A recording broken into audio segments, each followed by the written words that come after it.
I swear to God, it was just a little bit of code, but we don't have time. Clarifications for this lookup table in the comments. We have a lookup table that takes the G25 value, the grid cell index, and tells us if a room actually exists there or not.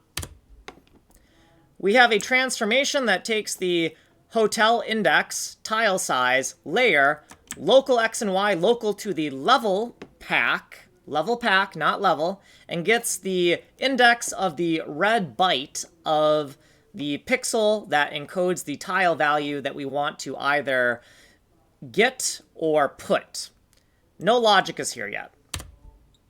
For the put function, we have a lot of stuff here. Shorthand variable, lateral span of the current level in tiles, global max index, the lateral span of a hotel in tiles.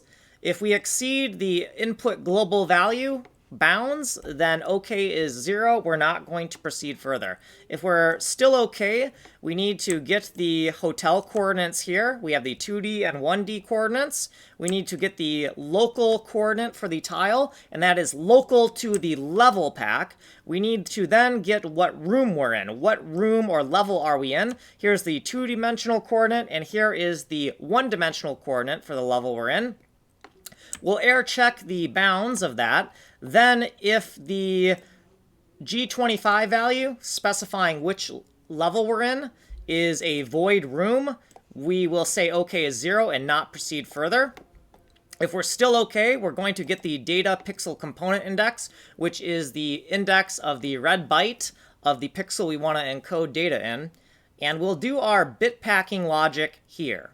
For the get function, it's all of the same code. It's been cut and pasted.